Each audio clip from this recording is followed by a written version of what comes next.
बिस्मिल्लाहिर्रहमानिर्रहीम। बेटा lecture number 3 में हमने पढ़ा कि डेरिवेटिव का फार्मूला क्या है। अब हमने ये देखना है कि डेरिवेटिव को किस किस नोटेशन से हम जाहिर करते हैं। फर्ज किया कि हमारे पास एक फंक्शन है y, fy is equal to F of X. अब मैंने आपको ये कहा था कि x में जो चेंज है उसे हम डेल्टा एक्स कहेंगे, y में जो चेंज है उसे हम डेल्टा y कहेंगे। जैसे हमने इंस्टेंटेनियस रेट ऑफ चेंज में हमने पढ़ा था कि t में जो चेंज है उसे हमने डेल्टा t का नाम दिया था। अब y में जो चेंज है उसे हम कहेंगे डेल्टा y और x में जो चेंज है उसे हम कहेंगे डेल्टा x।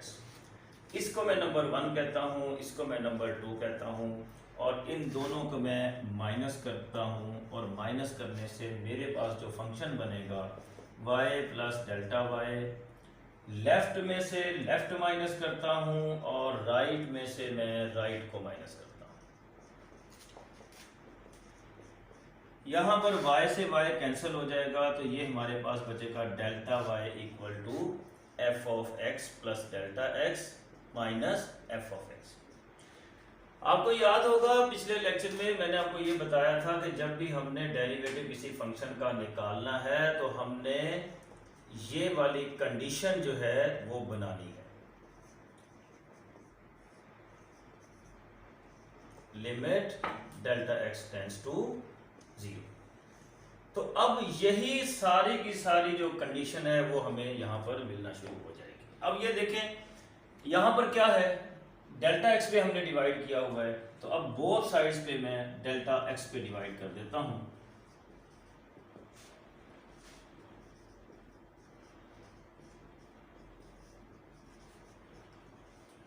ये डेल्टा एक्स। अब यहां लिमिट हमने क्या ली थी, डेल्टा एक्स अप्रोचेस टू 0। अब यहां मैं लिमिट अप्लाई करता हूं, limit delta x approaches to 0 delta y over delta x,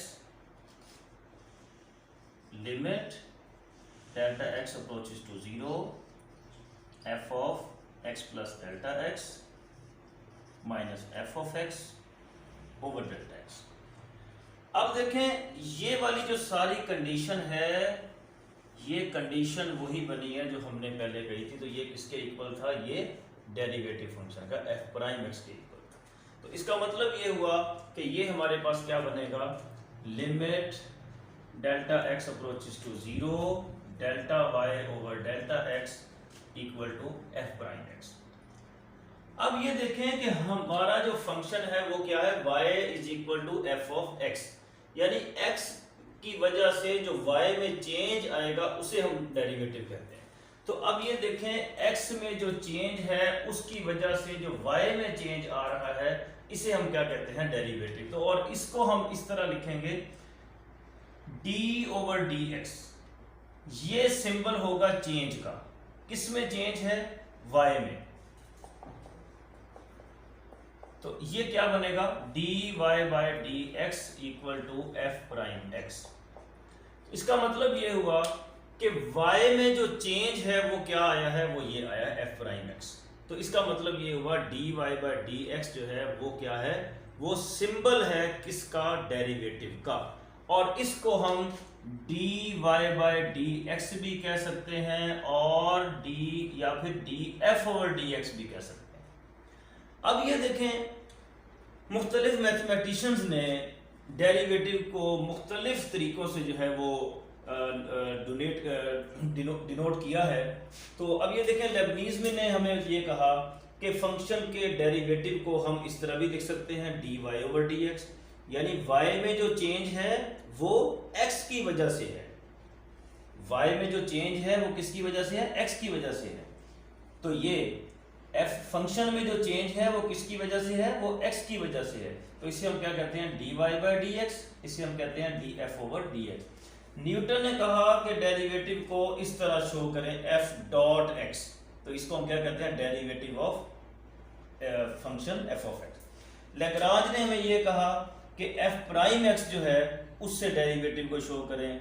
Kashi ने ये कहा कि फंक्शन के साथ जस्ट कैपिटल D लिख दें तो ये फंक्शन के डेरिवेटिव को शो करेगा। अब ये चारों की चारों नोटेशंस जो हैं ये ऑब्जेक्टिव में पूछी जा सकती हैं।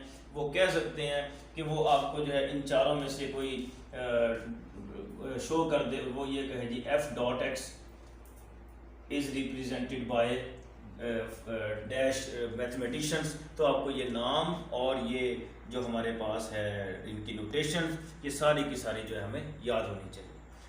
अब हम आगे अगले लेक्चर में ये पढ़ेंगे कि मुख्तलिफ़ किस्म के जो हैं वो हमें क्वेश्चंस दिए जाएंगे और हमें कहा जाएगा कि इनका डेरिवेटिव फाइंड करें, तो हम उनका डेरिवेटिव जो है वो इसी तरीके से फाइंड करेंगे लेक्चर नंबर 4 में।